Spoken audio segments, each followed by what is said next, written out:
Thanks everyone for joining today. I wanted to first start off with a little bit of storytelling, even though this is the emerging market track. So this starts off from about maybe over 10 years ago when I was living and working the northwest part of China in the Himalayan Plateau. And so hence where the title comes from, around the yak. And so there it's a very, on one hand, very extreme environment where you'll have very few people, nomads maybe namely being the most numerous. And you also have very extreme environments, from high altitudes to very extreme temperatures. You have yak and sheep herding.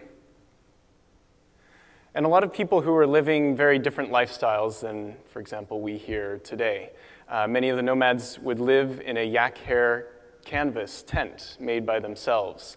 And the horse that you saw before, up in recent years and starting in, say, 2005, began being replaced with the motorcycle.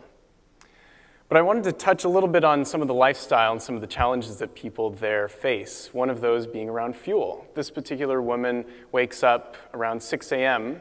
every day, including in winter, which lasts for about 6 months per year, to collect yak dung. That's because all of the trees nearby had already been cut down.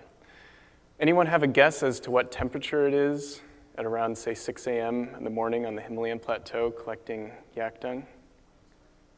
Minus 20? That's actually right. Yeah, it was minus 20. I don't think I've ever had anyone guess that.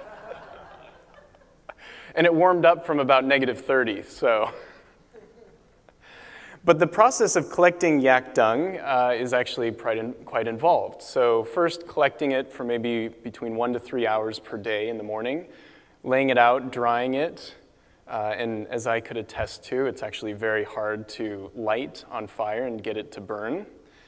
But when it is burning, in, say, this arrangement, like a 3-stone fire, it releases a lot of air pollution and smoke inside of the home, which people there would associate with warmth, because with the fire does come the warmth. But it also has a lot of negative side effects. The WHO calls it the killer in the kitchen. And this is soot and particulate matter that's depositing on the top of the roof of houses on the inside. And for me, I imagine that's also probably what the inside of lungs look like.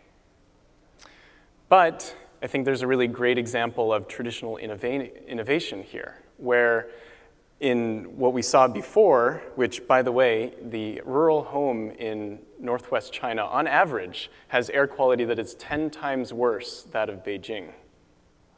Whereas Beijing is what we hear about in the news, at least over the past several years. We didn't hear about the air quality in the rural homes. And part of that is also due to it being a closed, confined space where people otherwise aren't venturing outside and spending most of their time, especially women and children, indoors and cooking. But I think here's a really great example, as I was saying, about traditional innovation, where people came up with this idea of harnessing the sun, which there is a lot of, focusing it with a parabolic mirror, and then being able to, for example, boil water and make tea. Kettle boils in about 10 minutes, which is faster than what I have at home. Which is really interesting, thinking about this otherwise, what people would say is a faraway land and a very different lifestyle, and yet some of the technologies even work better than our modern ones.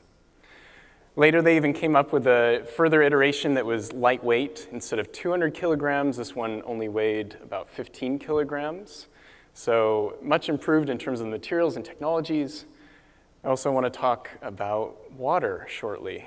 So in some of these areas, especially during winter where the river is frozen over, you have to break through the ice in order to get to the water.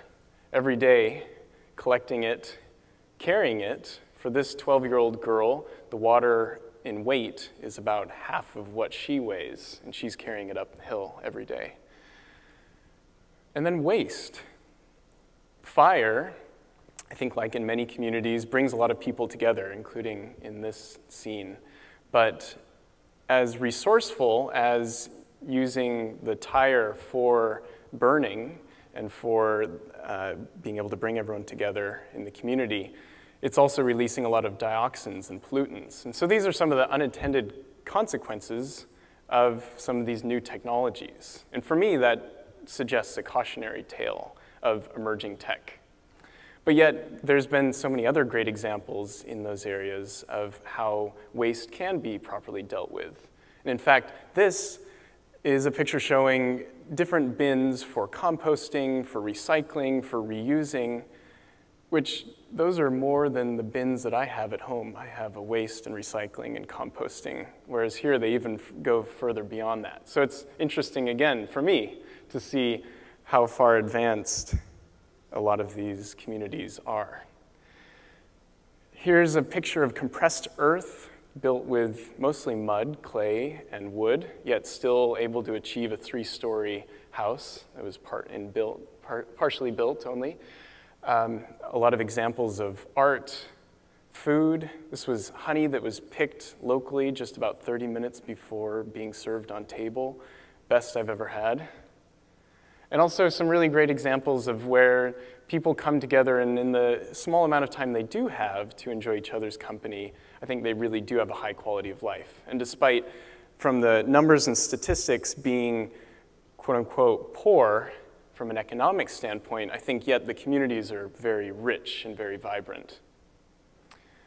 And what makes up the communities being the families. This is 4 generations under one roof. Growing up, I was unfortunately didn't have a chance to meet either side of my grandparents, and yet I can just imagine what life would have been like here.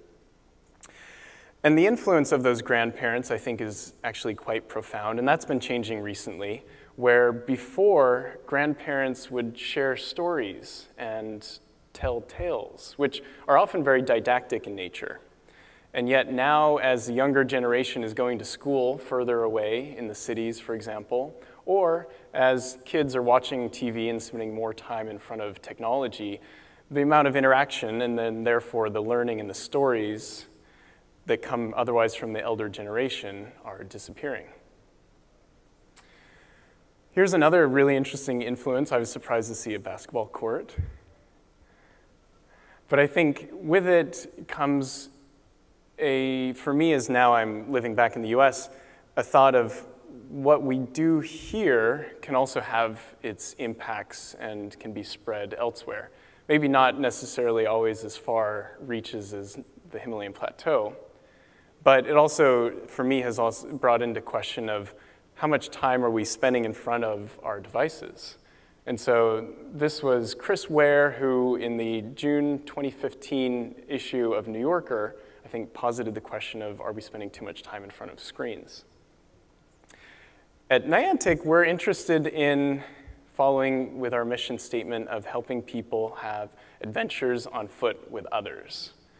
And so in one part, that's a combination of different types of technology that are mobile and bringing that to people so that they're able to, for example, with Pokemon Go, walking tens of billions of kilometers already. And I think that the Pokemon Go Plus device is another really good example of being able to, say, put down your phone and be able to interact with the world in a way that AR may not always be thought of, at least when I see the commercials or some of the latest advertisements for new frameworks, which are all really exciting.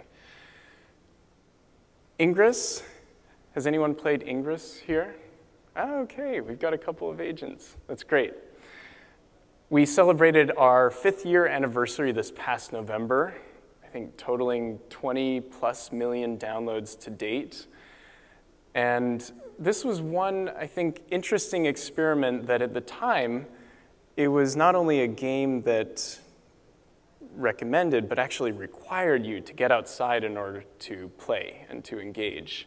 And we were, I think, surprised through exploration and through adventuring out all of the stories and experiences that people were having as a result of it.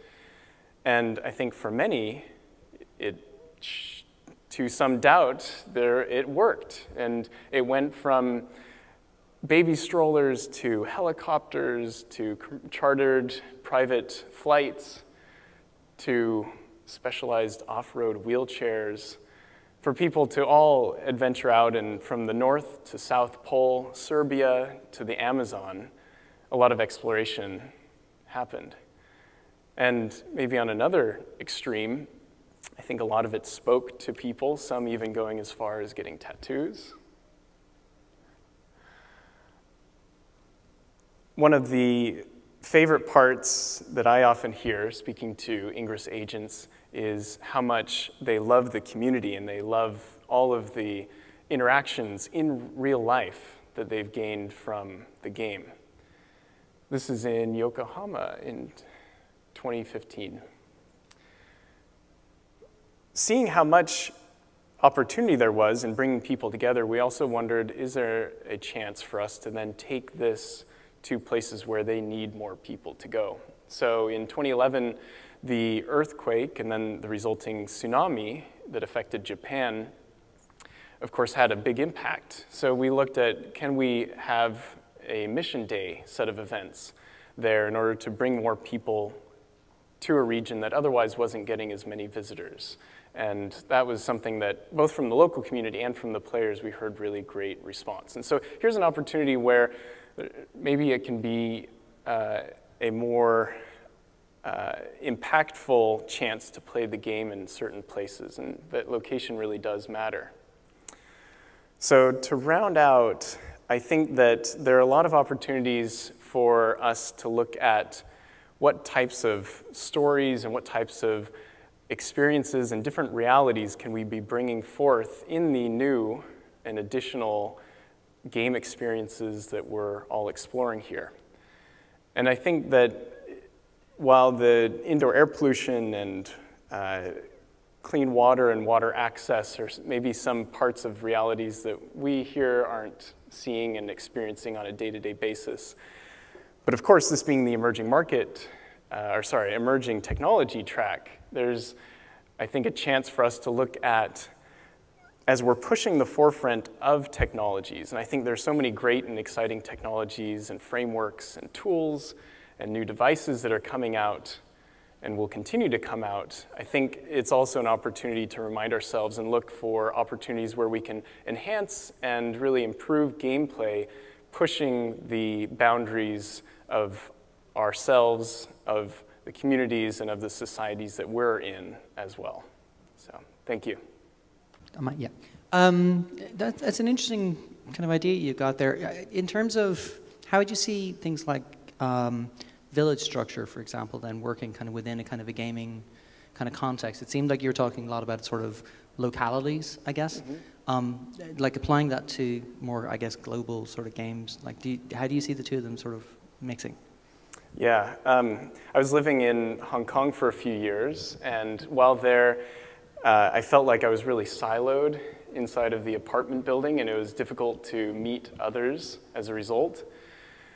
Whereas then we see through, for example, Ingress, with people forming local communities and kind of self-organizing groups as part of, say, enlightened or resistance factions.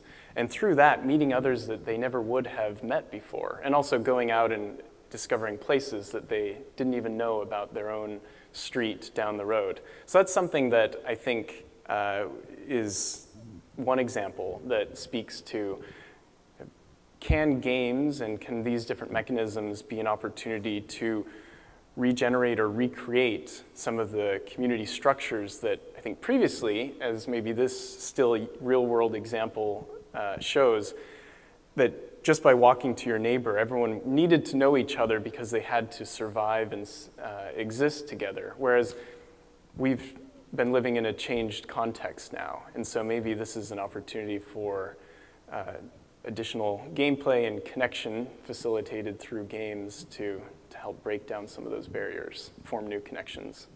And so, like, what would you be advocating for, I guess, kind of mechanics that create dependencies between players?